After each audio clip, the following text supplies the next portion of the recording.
Waouh. Quand j'ai soumis mon talk au CFP à Devoxx, je ne pensais pas qu'on me mettrait dans un amphi et que l'amphi serait quasiment plein. Surtout sur un sujet sur Java 8. D'accord. Je pense qu'il y en a probablement même d'autres qui seront peut-être pas encore plus surpris que moi, mais c'est vraiment impressionnant. Bienvenue à toutes et à tous à un sujet, mon sujet, que j'ai intitulé Retour avec un S sur Java 8. Java 8, généralement, quand on demande qu'est-ce qu'il y a dans Java 8, on a trois grandes choses qui sont données. C'est les lambdas, les streams et l'API datetime. Essentiellement pourquoi? Parce que c'est les trois principales choses qui vont nous impacter au quotidien. Mais Java 8, c'est aussi beaucoup d'autres choses. D'accord? Et en préambule, je dirais que Java 8, c'est probablement, voire même certainement, la mise à jour la plus importante et la plus impactante de toutes les versions de Java qui ont pu être réalisées jusqu'à maintenant. Ça fait 2 ans maintenant que Java 8 a été réalisé. Moi, je pense que c'était intéressant de faire, ou en tout cas de vous faire, une petite rétrospective sur mon vécu un petit peu sur Java 8, ce qui fonctionne bien, ce qui fonctionne peut-être un petit peu moins bien. Sachant qu'avec Java 8, il y a quand même une forte adoption, notamment par rapport aux autres versions de Java. Mais je pense quand même, et je donne des formations, donc je suis bien placé pour le savoir, que tout le monde n'en fait pas forcément. Donc pour commencer, je voudrais faire un petit sondage, pour voir un peu votre expérience de pratique de Java 8. Qui ont fait depuis plus de 24 mois? Pas beaucoup. Hein. Moins de 24 mois? Ah, il y a déjà des mains qui se lèvent. Moins de 18 mois? D'accord. Moins de 12 mois? Ouais. Moins de 6 mois? Qui n'a jamais utilisé? Ah ouais. Alors en fait, je lève la main pour 2 raisons. La première, c'est que je pensais qu'il n'y aurait personne qui leverait la main et que vous soyez un peu intimidé, donc ça mettait au moins une personne qui répondait ça. Mais moi, je ne suis pas du tout surpris. Qui je suis? Je suis Jean-Michel Doudou, je suis directeur technique chez Oxane Luxembourg. Je ne peux pas dire un peu connu, non, je suis quand même connu, essentiellement sur 2 choses. Je suis l'auteur de 2 didacticiels. Alors, le plus vieux, Développons Java avec Eclipse, que je ne maintiens malheureusement plus par manque de temps. Et puis, un que je continue à maintenir, où j'ai publié encore une version assez récemment, qui fait quand même 3400 pages maintenant. Je suis aussi le cofondateur du LorenJug, je suis aussi membre du YaJug, le Users Group de Luxembourg. Et avec tout ça, plus d'autres choses, j'ai été élu Java Champion, ce qui est pour moi une très grande fierté.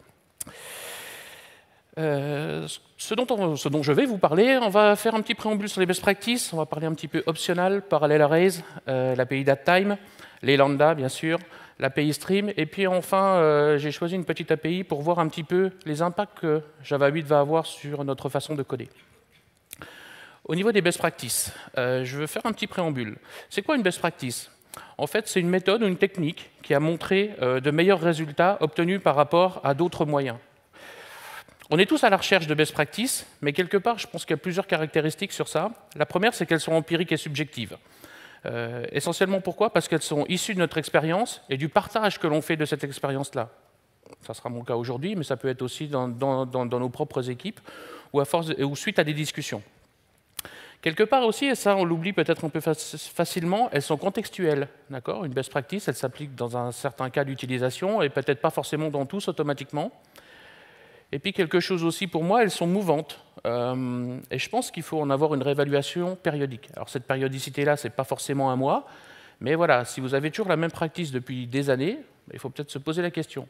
Essentiellement pourquoi? Parce qu'il y a plein de choses qui évoluent. La JVM, le hardware, qui peuvent avoir des impacts sur certaines best practices qu'on peut utiliser depuis quand même un certain nombre de temps. On a tous un peu différents critères d'appréciation de ces best practices-là. Quand on a une best practice, tout le monde n'est pas forcément d'accord avec, donc c'est encore une fois, c'est assez subjectif. Quelque chose aussi, elle concerne différents facteurs, notamment la maintenabilité, les performances, le style de codage. Il y a un certain nombre de choses. Le cadre des best practices est quand même assez large. Et puis quelque chose, moi, que je trouve assez important, ce n'est pas des règles. Si c'était des règles, on ne les appellerait pas des best practices. Alors, ça ne doit pas devenir des règles, et en tout cas pas des règles, encore une fois, qu'on doit appliquer de manière rigide dans toutes les situations.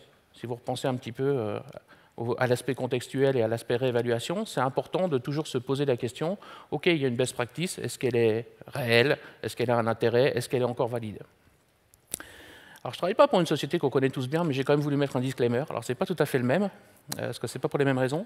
Une partie de ce talk va concerner les best practices, ou en tout cas quelque chose qui pourrait être assimilé comme tel. Ce sont mes opinions qui sont exprimées dans ce talk. Je n'ai sûrement pas la prétention d'avoir la parole absolue. Mais en tout cas, ce que je voudrais à la fin de ce talk, c'est que vous ayez obtenu des informations sur l'utilisation de Java 8, de les évaluer et peut-être de les mettre en œuvre. Alors, on commence tout de suite par un sujet qui fait coller beaucoup d'encre, ou en tout cas qui fait rédiger beaucoup de pages de blog, la classe optionnelle. En définition, c'est une classe, c'est assez simple, hein, c'est une classe qui encapsule une valeur ou l'absence de valeur. Alors, son utilisation rend le code beaucoup plus fiable. Typiquement, quand on a un objet, si c'est nul, on est assez contraint de tester est-ce que c'est nul, c'est un peu fastidieux. Généralement, on fait la présomption que l'objet qu'on va nous fournir, ce sera une vraie instance, donc on ne fait pas ce check-là. Avec optional, on va forcer l'utilisateur de la classe à s'intéresser à est-ce que j'ai une valeur ou pas. Donc c'est intéressant. Ça a un très léger coût en performance, forcément, on va instancier des objets, on a des indirections sur des méthodes, c'est très très léger, mais en tout cas, il y a quand même ce petit surcoût par rapport à l'utilisation de nul. Dans les limitations, il y en a quand même quelques-unes. La première, c'est que c'est une value-based class finale, donc on ne peut pas l'étendre, et surtout, elle n'est pas sérialisable. Au niveau de l'utilisation, c'est sûrement le sujet le plus controversé de Java 8. C'est assez bizarre parce que c'est une classe assez banale finalement. Et moi, je pense que c'est souvent assimilé à tort comme d'autres fonctionnalités dans d'autres langages. Optional a des similitudes avec d'autres fonctionnalités dans des langages, mais il a été introduit dans le JDK pour une raison, une bonne raison, mais pas forcément pour toutes les raisons. C'est une classe. On peut avoir différents cas d'utilisation. On peut l'utiliser partout, hein, partout où on utilise une classe.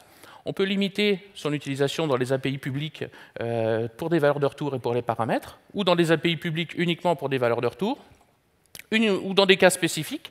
Alors ça, c'est toujours un peu bizarre, parce que du coup, on est obligé de définir un petit peu quels sont ces cas spécifiques-là, ou alors ne pas l'utiliser du tout.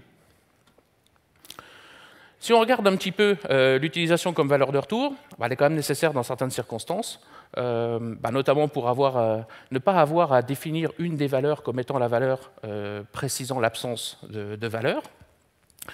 Et finalement, ce cas d'utilisation, c'est le cas d'utilisation officielle. Si vous regardez un petit peu, Brian Goetz a été assez clair là-dessus. Optional a été introduit dans le JDK pour ce cas d'utilisation-là. Pourquoi? Parce que généralement, la durée de vie d'un objet retourné est courte. Donc la durée de vie de notre optional va être relativement courte. Par contre, moi j'éviterais de les utiliser dans les getters de bin. Essentiellement pourquoi? C'est pour limiter la création d'instances d'optional qu'on va générer. Et puis surtout, à l'heure d'aujourd'hui, il n'y a pas encore un support complet vis-à-vis de certains frameworks, donc des fois c'est un petit peu touchy à utiliser. Si on regarde un petit peu l'utilisation dans les paramètres, moi je ne le recommande pas. Je ne le recommande pas parce que finalement ça pollue un petit peu la signature. Vous avez un exemple ici d'un constructeur, mon message, qui attend effectivement en attachment quelque chose qu'on peut présumer étant optionnel, donc on fait un optional d'attachment. Quand on regarde un petit peu ce qui se passe côté de l'appelant, on se retrouve à avoir deux cas. Est-ce que j'ai effectivement une valeur à fournir ou alors je veux vraiment explicitement dire « OK, j'en ai pas ». Donc ça fait déjà, pour l'appelant, ça fait déjà deux situations. Et finalement, pour régler ce cas-là, on a quand même la PO. La PO, elle existe depuis longtemps. Et la PO, elle nous propose quelque chose qui est intéressant, c'est la surcharge de méthode. Donc du coup, on peut créer deux surcharges de la méthode, une qui n'attend que mes deux paramètres qui sont obligatoires, et puis une troisième, effectivement, qui attend un attachment. Et là, dans ce cas-là, je sais pertinemment que potentiellement, mon attachment qui va être nul, et je vais pouvoir le gérer. Au niveau de l'appelant, c'est bien plus simple. Il va utiliser soit l'une des surcharges, soit l'autre, en fonction de ses besoins, c'est bien plus clair. Au niveau de l'utilisation comme variable d'instance, moi je l'évite, essentiellement parce que optional n'est pas sérialisable. Donc si jamais vous avez un optional en variable d'instance, mécaniquement votre classe n'est plus sérialisable. Et puis encore une fois, attention au support par certains frameworks. En tout cas, ça s'améliore, mais pour l'instant, c'est encore partiel. Au niveau des variables locales, généralement, moi, je n'utilise jamais. Au niveau de, quand on déclare sur une variable locale, moi, je préfère utiliser nul, en tout cas quand c'est des objets, parce que je suis dans mon scope, donc je sais explicitement gérer l'état de ma variable. Donc je sais utiliser nul et je n'ai vraiment pas besoin d'optional, d'ajouter une couche supplémentaire pour arriver à gérer ça correctement. Au niveau des bonnes pratiques, optional est une classe. Donc on peut très bien créer une instance et l'initialiser à nul. Et si vous invoquez une des méthodes sur un objet nul, il se passe quoi? Vous avez un null pointer exception. C'est ce que normalement optional est censé éviter. Donc l'idée, c'est de toujours utiliser une des fabriques d'optional. D'accord. Il y en a plusieurs. Les trois principales, c'est off. Faites gaffe, parce que si vous utilisez off, il faut absolument fournir une instance. Si vous passez nul à off, vous aurez une exception. Dans le doute, vous pouvez utiliser off nullable, qui finalement va tester si l'instance que vous voulez encapsuler est nulle ou pas. Et dans ces cas-là, ça sera empty, ou alors ça sera la valeur qui sera encapsulée. Ou alors, si vous avez déjà pertinemment que votre instance est vide, utilisez la fabrique empty. Bon, ça c'est une best practice qui est un peu générale, pas forcément globale à optional, mais l'idée c'est quand même de limiter le caractère optional d'une valeur. Alors c'est pas toujours possible. Hein. Pour les valeurs primitives, on a aussi des variantes d'optional qui sont dédiées au type primitif, notamment optional int, optional long et optional double. Si la valeur que vous devez encapsuler c'est un type primitif, utilisez ces classes-là. Et puis attention à l'utilisation de la méthode get. La méthode get d'optional, elle vous permet d'obtenir la valeur, mais sous réserve qu'il y ait vraiment une valeur. Si il n'y a pas de valeur qui est encapsulée par l'optional, si vous invoquez la méthode get, vous aurez une exception de type runtime, une no such element exception. Ce qui peut être un petit peu particulier, mais en tout cas c'est comme ça. Et sinon, alors c'est pas toujours possible de l'utiliser, mais il y a par exemple la méthode or else qui vous permet de dire en cas d'absence de valeur, je renvoie la valeur que je te passe en paramètre. On ne peut pas toujours mettre de valeur, ce qui équivaut à une valeur par défaut. Il n'y en a pas toujours, mais en tout cas, on peut le faire, privilégiez-le si vous pouvez. Ouais, quelque chose aussi, évitez d'utiliser optional typé avec une collection ou un tableau. Un optional n'apporte dans ce cas-là aucune plus-value. Il vaut mieux avoir une collection vide ou un tableau vide. Ça sera bien plus simple de le gérer par ça que d'encapsuler une collection ou un tableau au niveau dans votre optional. Et là, du coup, on a des méthodes isEmpty dans les collections ou lens sur les tableaux pour savoir si j'ai des éléments ou pas dans ma collection ou dans mon tableau. Parallel arrays. L'idée des parallèles arrays, c'est quoi? C'est de fournir un certain nombre de fonctionnalités, de traitements qui vont pouvoir être exécutés en parallèle directement par une API fournie par le JDK. Alors, il y en a trois, je vous en ai donné deux ici, setAll et sort, qui permettent respectivement d'initialiser les éléments d'un tableau ou alors de trier ce tableau-là de manière parallélisée. Cette parallélisation se fait comment? Avec le framework ForJoin, qui est issu de Java 7. Ça peut apporter un gain plus ou moins important, mais essentiellement sur des tableaux de grande taille. On va le voir un petit peu après. Si on prend un exemple avant Java 8, je veux créer un tableau de 20 millions d'entiers et je veux les initialiser avec une valeur aléatoire où on écrivait quelque chose un petit peu comme ça. Je déclare mon tableau, je déclare un objet de type random pour générer mes valeurs, je crée une boucle et pour chacun des éléments, j'invoque la méthode nextIn qui me donne la valeur. Très bien. On fait un petit benchmark quand même là-dessus et on a un certain résultat. On a un score de 271. Avec Java 8, on a une méthode setAll. La méthode setAll, elle va faire exactement la même chose, mais on va avoir un petit peu moins de code à écrire. Donc elle va se charger de faire la boucle pour nous. Et du coup, le traitement d'initialisation, on le passe sous la forme d'une lambda. On passe en paramètre le tableau et une lambda qui est équivalente au code que j'ai proposé en Java 7. Donc effectivement, on a un code plus compact. En termes de benchmark, on est à peu près pareil. Donc on a juste gagné quelques lignes, un petit peu de code à produire. Bien. Et puis finalement, on se dit, OK, j'ai quand même 20 millions d'occurrences, c'est quand même pas mal, on peut peut-être essayer de voir ce que ça peut donner en parallèle. Donc c'est super simple, c'est le même code qu'avant, on rajoute juste ici parallèle. Donc on invoque une autre méthode, au lieu d'invoquer la méthode setAll, on invoque parallèle setAll. Et là, c'est génial parce que c'est vachement mieux. Ou pas. Si je benchmark, wow, ça explose là. D'accord ? Ah, c'est quand même un petit peu surprenant ça. On parallélise et puis du coup, c'est quand même beaucoup plus lent. L'idée, c'est que la classe random, en fait, elle est thread safe. Donc quelque part, dans la méthode nextInt, il y a un synchronize. Donc je parallélise sur différents threads, mais finalement, ils sont tous en train d'attendre la possibilité d'invoquer la méthode, ou en tout cas d'invoquer une des fonctionnalités de nextInt. Et du coup, il y a une énorme contention qui fait plonger les perfs. Alors bien sûr, il y a une solution à ça, qui n'est pas proposée par Java 8, elle est introduite en Java 7, je crois. C'est d'utiliser la classe threadLocalRandom qui va en fait stocker dans le thread local une instance de random et du coup chacun des threads a son instance de random à utiliser. Et du coup, si on benchmark, là effectivement, on obtient de très bonnes performances. Moralité de tout ça, c'est un petit peu ce qu'on entend souvent avec Java 8. C'est assez facile de paralléliser. Pour paralléliser, j'ai juste préfixé ma méthode par parallèle. C'est super bien, mais des fois, il faut faire gaffe aux perfs, en tout cas pas sans attention particulière. L'API DateTime, on a enfin une API riche et complète pour gérer des dates et des heures, ce qui a toujours été une abomination en Java. Ça comble effectivement de nombreux manques et lacunes de dates et de calendar. Ça nous permet de faire une gestion du temps humaine et machine. Quelque chose qui est vraiment intéressant dans cette API-là, c'est que les classes qui encapsulent des données temporelles sont immuables. Donc ça, c'est vraiment intéressant. Du coup, elles sont thread safe. Et puis, on a une API qui est très riche, mais qui est assez sympa et qui est fluente. Donc, elle est assez intéressante à mettre en œuvre. Au niveau des bonnes pratiques, l'idée, c'est d'arrêter d'utiliser, dès que vous passez à Java 8, d'arrêter d'utiliser date et calendar, et même JodaTime, d'accord. Même Stephen Colburn, son auteur, va arrêter les évolutions de JodaTime. Il préconise d'utiliser l'API de Java 8. On a vu que c'était une API qui était assez riche. Le problème, c'est que du coup, il faut bien faire attention aux classes que vous allez encapsuler en fonction des données temporelles que vous avez besoin de gérer. Il y a un certain nombre de classes qui sont proposées. Avant, on avait quasiment que la classe date, donc c'était assez simple. Là, maintenant, on a un certain nombre de choses qui sont proposées par l'API. Il faut bien choisir, en fonction de ses besoins, le type de données que vous allez avoir à utiliser. Au niveau de la déclaration des variables, il ne faut pas utiliser les interfaces, parce qu'essentiellement, ces classes-là, on peut les voir comme des POJO. C'est des value-based, donc c'est des POJO. Donc l'idée, c'est de ne pas utiliser les interfaces, mais d'utiliser directement les types qu'on souhaite utiliser. Dans l'exemple ici, une local date.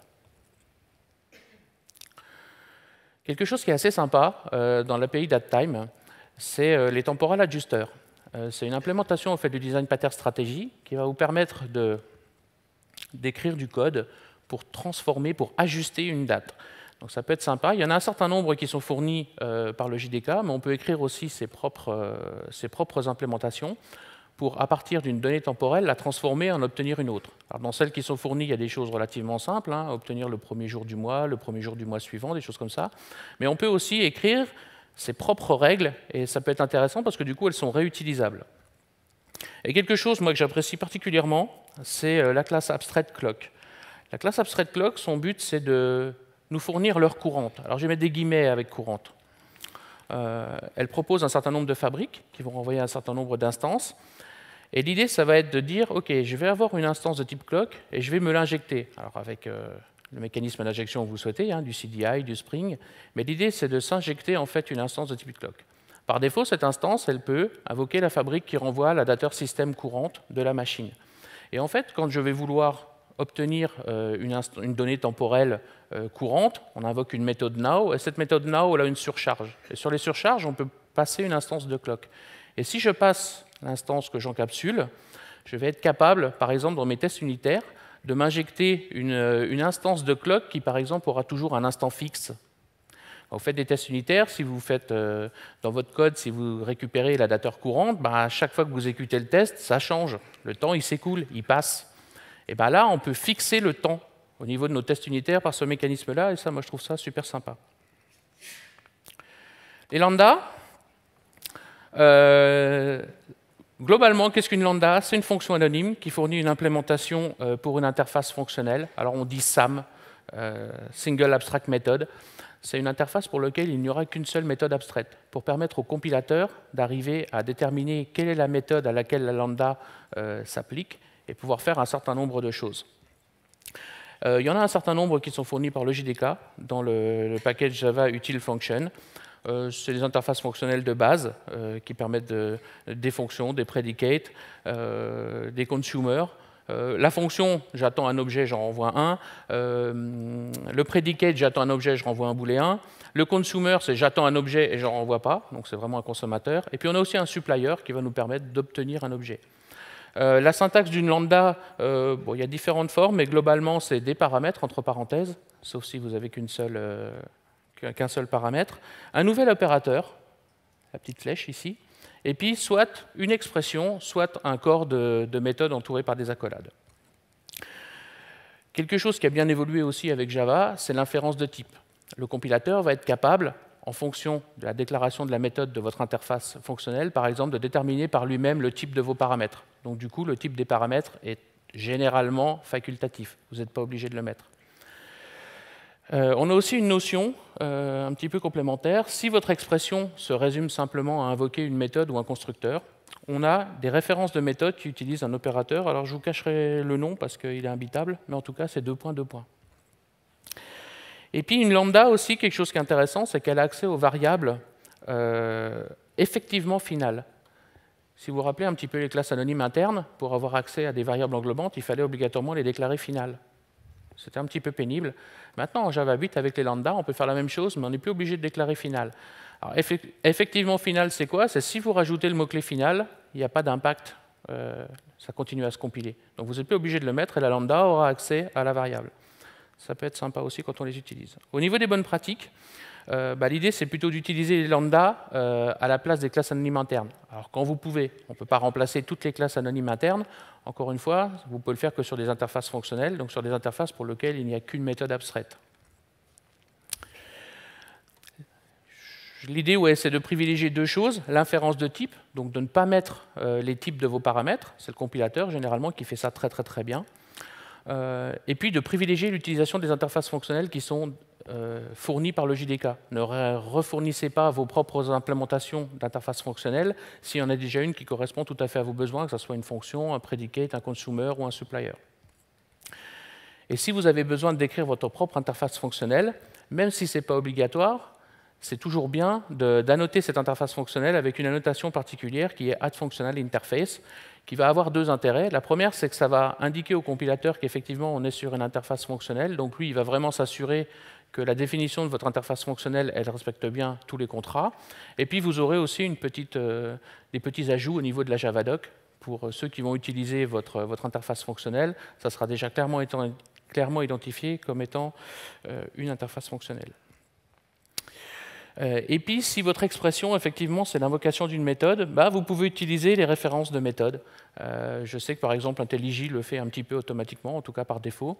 Alors après, on aime, on n'aime pas, hein, il y a de grands débats. C'est un peu moins lisible, mais c'est aussi un petit peu moins verbeux. Donc après, c'est à choisir. Dans les bonnes pratiques, l'idée, c'est de garder les expressions lambda les plus simples possibles. Idéalement, ne mettre même que des expressions, si vous pouvez. Pas mettre des blocs de code, sinon la lisibilité, elle en prend quand même un coup. Et si jamais il y a un bloc de code, l'idée, ça serait plutôt dans ces cas-là de définir une méthode, et dans la lambda, d'utiliser la référence de méthode pour invoquer cette méthode-là. Au niveau des lambdas, là où ça fait souvent aussi parler un petit peu, c'est la gestion des exceptions checkées. C'est assez difficile de les intégrer dans les lambdas, parce que typiquement, si on prend les interfaces fonctionnelles qui sont fournies par le JDK, il faudrait qu'elles fassent tous un throws exception. Et du coup, dans toutes nos lambdas, il faudrait à chaque fois qu'on les invoque, qu'on ait un gros try-catch qui gère ça. Donc le choix qui a été fait, c'est de ne pas en mettre. Par contre, si jamais le code de votre lambda lève une exception, là, il n'y a pas 50 solutions. La première, c'est qu'il faut absolument que dans la déclaration de votre interface fonctionnelle, vous ayez un throws qui déclare en fait l'exception qui sera levée. Mais ça, c'est assez compliqué. C'est assez compliqué parce que la plupart des interfaces fonctionnelles ne déclarent pas la levée potentielle d'une exception. Du coup, l'autre solution, c'est de wrapper votre code dans un try-catch, et dans le catch, de restrouver une exception de type runtime à laquelle vous allez chaîner votre exception.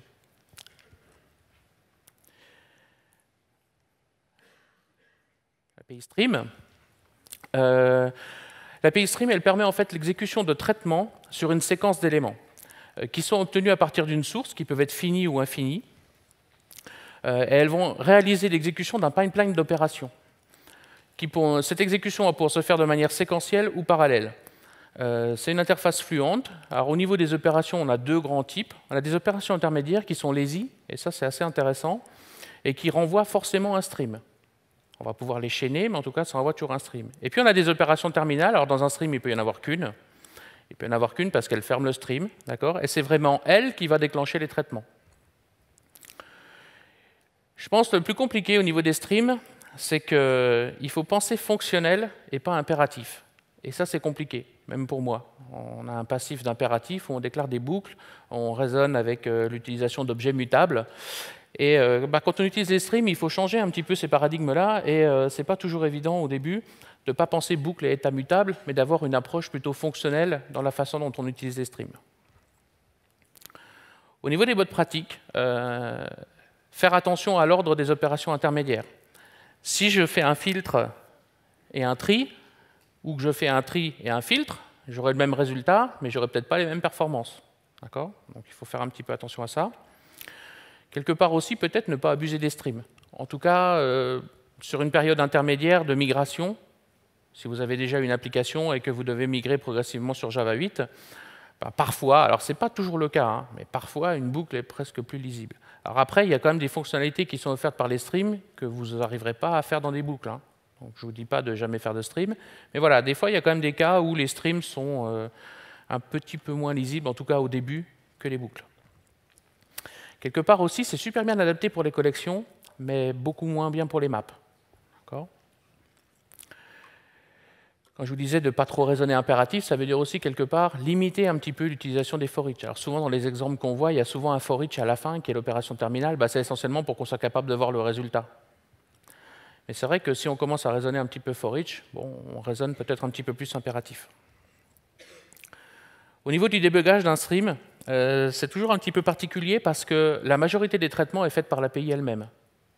On déclare un certain nombre de fonctions sur lesquelles on va vouloir faire qui déclarent nos opérations, mais tous les traitements d'exécution de ces opérations, de gestion du flow, tout ça, c'est l'API qui le fait. Et du coup, souvent, quand on utilise des streams, parfois, on n'obtient pas forcément toujours le résultat qu'on souhaite, et on voudrait bien un petit peu comprendre pourquoi.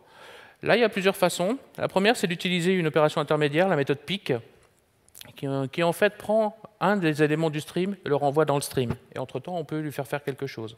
Et notamment, par exemple, afficher quel est cet élément-là. Ça peut être intéressant pour voir effectivement si on a un critère de filtre et que ce critère de filtre-là fonctionne bien.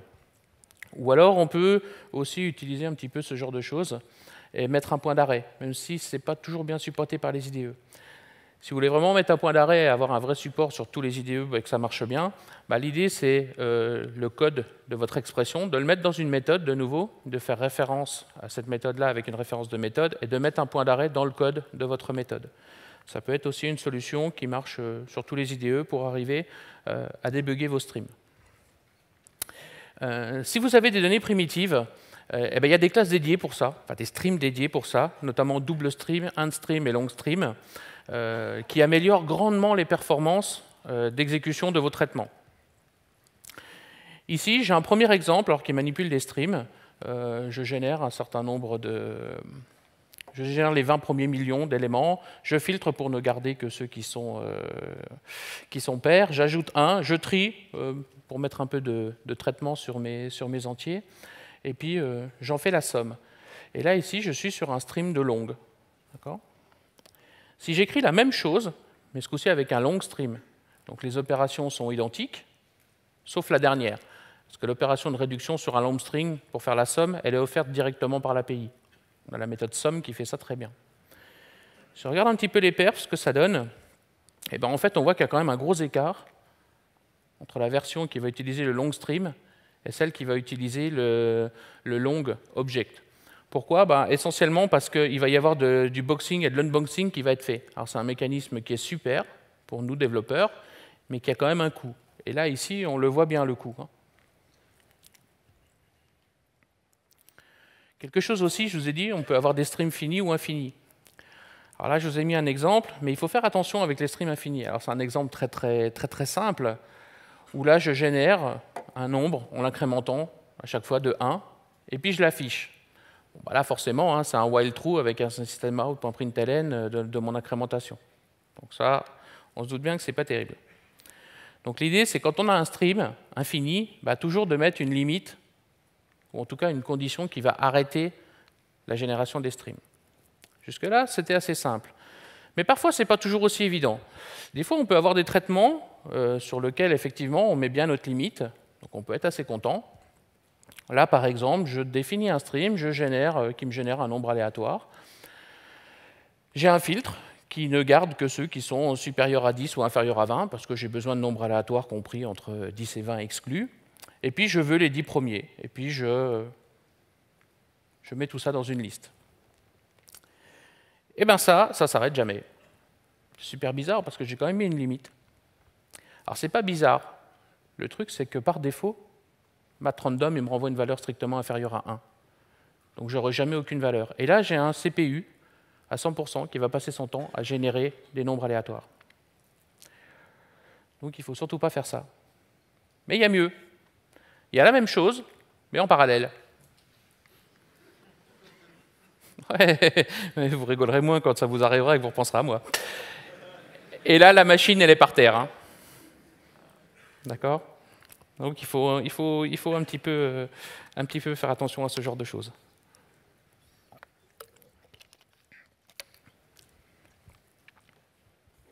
Donc ne surtout pas faire ça. Les streams en parallèle, c'est super facile à mettre en œuvre. Hein. On l'a vu dans l'exemple précédent. À un moment donné, dans ma chaîne d'opération, il suffit de mettre point parallèle. Et puis du coup, j'ai mon traitement, l'API va se charger de faire ça en parallèle en utilisant le framework for join. Bon, le seul truc, c'est qu'il utilise son pool par défaut. Et puis ce pool-là, il est aussi utilisé par d'autres choses. On a vu les parallèles arrays tout à l'heure.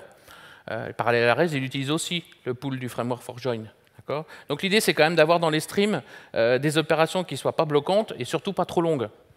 Parce que si vous avez un certain nombre d'opérations qui se font et qui sont très longues, si vous avez un autre thread qui invoque un parallèle arrays, il va attendre. Donc du coup, on parallélise d'un côté, mais d'un autre côté, on introduit de la contention assez forte. Alors il y a plusieurs choses. Hein. Avec un paramètre, on peut changer la taille du pool, on peut définir son propre pool. Mais bon, il faut quand même faire un petit peu attention à ça. Et puis quelque chose qui est globalement vrai pour les streams, c'est qu'il ne faut pas modifier sa source de données, mais quand c'est en parallèle, là, il ne faut vraiment pas modifier la source de données. Sinon, vous allez vraiment au-delà d'ennui. Attention aussi quand vous utilisez des streams en parallèle, en termes de performance, il y a des fois certaines opérations intermédiaires qui vont vous plonger un petit peu les perfs. C'est notamment les opérations stateful, comme sorted. Alors ça marche très bien, hein, mais forcément à un moment donné, il faut quand même qu'il y ait une réagrégation. Et puis certaines opérations qui requièrent un ordre comme limite. Encore une fois, hein, ça marche très bien, mais du coup, vous allez perdre un petit peu en performance. Au niveau des streams parallèles, attention aussi à certaines sources de données, notamment au split iterator. Le rôle du split iterator, c'est quoi? C'est de dire, je prends ma source de données, je vais découper des paquets, et c'est ces paquets-là qui vont être envoyés sur chacun des streams, dans chacun des threads. Il y a certaines sources de données qui offrent des performances vraiment très très mauvaises, notamment les linked lists, ou alors toutes les opérations où laquelle votre source de données va faire de l'IO. Je ne vous l'expliquerai pas, mais si vous voulez savoir pourquoi au niveau des linked lists, ce n'est pas performant, si vous n'avez pas été voir le talk de José, je vous invite à le voir quand il sera sur YouTube. Vous comprendrez en partie pourquoi ce n'est pas très performant le split iterator sur une linked list. À l'inverse, attention aussi à certains collectors. Il y a certains collectors en termes de performance qui peuvent être assez coûteux, notamment quand vous faites du grouping, des choses comme ça. Et puis, effectivement, il faut aussi que l'objet dans lequel, à la fin, le résultat va être collecté, qu'il y ait un support de la concurrence. Ne mettez surtout pas une hashmap, par exemple. Et puis, globalement, parce que c'est quand même quelque chose qu'on entend souvent avec les streams, c'est très facile de paralléliser. Mais encore une fois, il faut toujours faire attention parce que le surcoût de cette parallélisation-là, il doit être compensé par le volume de données à traiter. Ça peut paraître un peu magique de simplement mettre point parallèle, mais il y a quand même énormément de traitements qui sont faits en dessous par le framework for join pour créer des objets, pour lancer des threads, pour faire un certain nombre de choses. Tous les objets qui seront créés devraient être garbage collectés. Donc il y a toujours un surcoût à la parallélisation. Donc ça marche bien quand on a un certain volume de données, et puis qu'on fait aussi attention à ce qu'on fait avec les streams en parallèle. Dernière partie, l'impact sur notre façon de coder. Alors, il y a plein de choses qui sont disponibles. J'ai fait un choix, c'est de prendre en fait une API que tout le monde connaît. Alors on l'aime ou on l'aime pas, ça c'est pas le débat, mais de voir un petit peu ce qu'elle est en train ou ce qu'elle va nous proposer, parce qu'elle est encore pas encore tout à fait finalisée, mais voir ce qu'elle va nous proposer vis-à-vis de Java 8. Donc cette API là, c'est JUnit, d'accord. La version 5, qui est actuellement en alpha, en fait, elle ne fonctionnera qu'à partir de Java 8. Pourquoi? Parce qu'elle utilise un certain nombre de fonctionnalités de Java 8, notamment les lambdas, mais pas que. Et du coup, ce que je voudrais faire, c'est faire un focus. Alors, je ne veux pas du tout vous faire une présentation sur JUnit 5, ce n'est pas l'objet de mon talk, mais c'est plutôt de vous montrer un petit peu quel va être notre impact au quotidien sur l'utilisation de cette API-là avec Java 8. Donc, la première chose, c'est qu'elle utilise des lambdas. Donc typiquement, sur la définition des assertions, on va pouvoir retrouver deux choses. Nos conditions, on va pouvoir les définir sous la forme d'une lambda. Et puis, quelque chose qui peut être intéressant aussi, c'est que le message qui va être affiché en cas d'erreur, peut aussi être fourni sous la forme d'une lambda. L'intérêt ici, c'est que si le message à construire il est un petit peu gourmand en ressources, eh bien, il ne sera évalué que si l'assertion failed. Donc du coup, il n'y a pas une évaluation systématique qui sera faite du message. Le message ne sera construit, la lambda ne sera invoquée que si l'assertion failed. Quelque chose aussi dont j'ai rêvé depuis longtemps, alors je ne dis pas qu'ils l'ont fait, hein. Alors c'est pas qu'ils ne voulaient pas le faire, mais je pense que ça aurait été assez compliqué pour eux de le faire, et puis je pense pour nous encore plus de le mettre en œuvre, c'est la possibilité d'avoir des actions groupées. Souvent, quand on fait des assertions, on veut par exemple vérifier les différentes propriétés d'un objet. On peut faire plusieurs asserts. Le problème, c'est que dès que le premier failed, les autres ne sont pas évalués. Ça, c'est un peu embêtant. Avec Junit 5 et avec l'utilisation des lambdas, il y a une nouvelle assertion qui arrive qui s'appelle assertAll, à laquelle on va vouloir fournir un certain nombre d'asserts sous la forme d'expressions lambda. Et en fait, elles vont toutes être évaluées. Et si jamais il y en a une qui échoue, ou plusieurs, en fait, l'API va nous renvoyer un seul failed et va nous indiquer. Alors, il y a deux. Ici, c'est un titre, c'est le message d'erreur global, et ici, on précise une information qui permet de préciser quel est le cas qu'on est en train de tester. Et au niveau du résultat, on aura un seul failed, et il y aura chacune des assertions qui ont échoué qui seront redonnées. Ça, moi, je trouve que c'est super sympa. En tout cas, ça simplifie bien le code. Avant, ce n'était pas possible de faire ça, hein. Sans les lambdas, je pense que c'était vraiment très, très, très compliqué à implémenter et à utiliser. Au niveau de la levée des exceptions, c'est pareil, ils ont changé aussi, ils ont simplifié un petit peu. Avant, on avait grosso modo deux façons de faire, soit on faisait un try-catch et puis on faisait un petit peu, ou alors on avait un attribut exception dans la notation addTest. addTest, maintenant, n'a plus d'attribut. Par contre, on a une nouvelle assertion, assertThrows, dans lequel on va lui passer ici quel est le type d'exception qui va pouvoir être potentiellement levé par l'expression lambda qu'on fournit. Alors là, l'exemple est très très simple, hein, je ne teste rien, mais on imagine que c'est l'exécution de mon test et que mon test lève un null pointer exception. Et bien dans ce cas-là, maintenant, on va pouvoir le gérer comme ça. Et puis on a une forme un petit peu plus complexe, c'est notamment toujours le cas où on veut récupérer l'exception. Par exemple, pour vérifier le message qui est contenu dans l'exception qui est levée. Là, on a une autre forme où on a une méthode expectThrows. De nouveau, on passe ici l'exception qui est attendue, notre lambda, et elle va nous renvoyer l'exception qui aura été levée dans la lambda. La lambda, ici, c'est une interface fonctionnelle qui s'appelle exécutable, pour laquelle, effectivement, il y a une méthode, je ne me rappelle plus le nom, mais en tout cas, qui throws exception. Donc, du coup, on peut faire ce genre de choses. Et après, évidemment, on peut faire nos asserts sur notre exception. Quelque chose qui est sympa aussi, les assumptions. C'est pareil, c'est nouveau ça dans JUnit 5. Là, l'idée, c'est de se dire, OK, on va fournir au travers d'une lambda une certaine condition. On a une condition ici. Et si cette condition est respectée, la suite de l'exécution des tests unitaires va s'arrêter. Va s'arrêter, mais ne sera pas failed.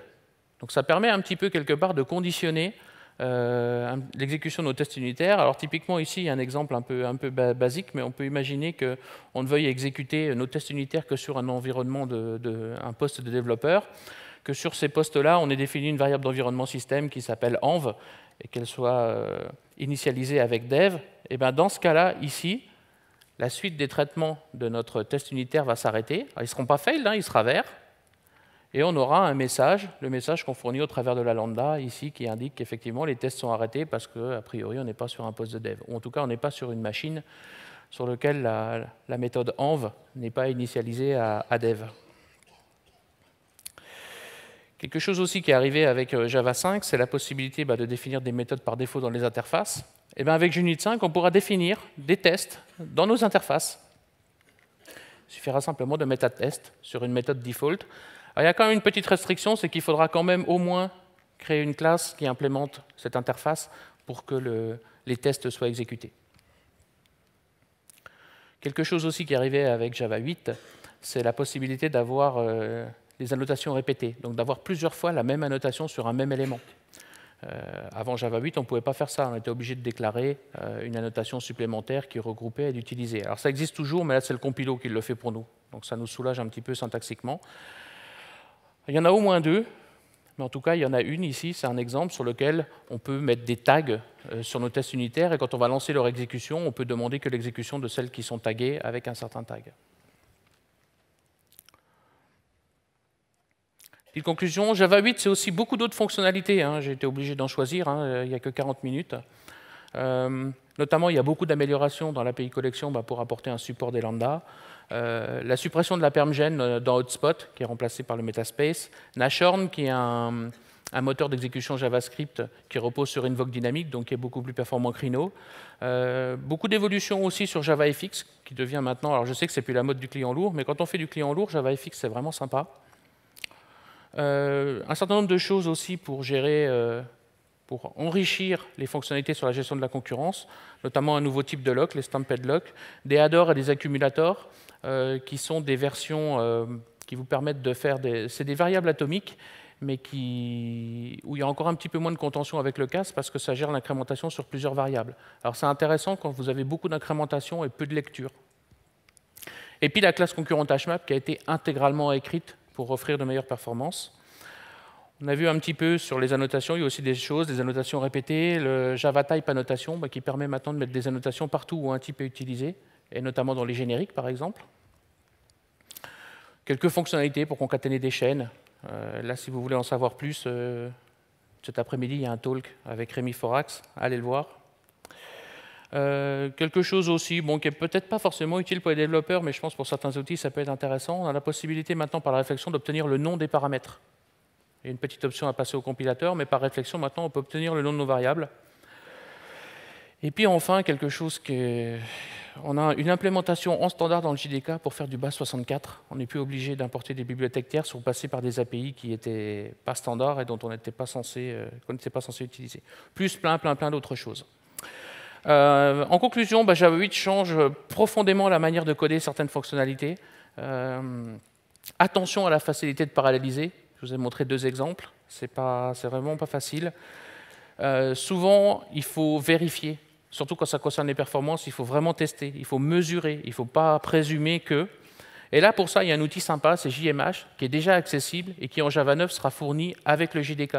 Donc, utiliser cet outil, c'est pas facile de faire des benchmarks et des tests de perf, mais en tout cas, cet outil-là nous offre un très bon outillage pour arriver à faire des choses. Tous les exemples de benchmarks que je vous ai donnés sont faits avec cet outil. Et puis, en conclusion, continuer à approfondir l'utilisation de Java 8 avant l'arrivée de Java 9. Merci.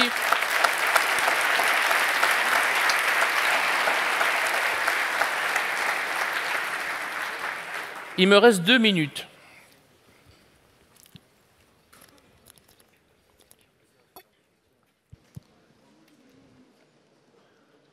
S'il n'y en a pas, il n'y en a pas.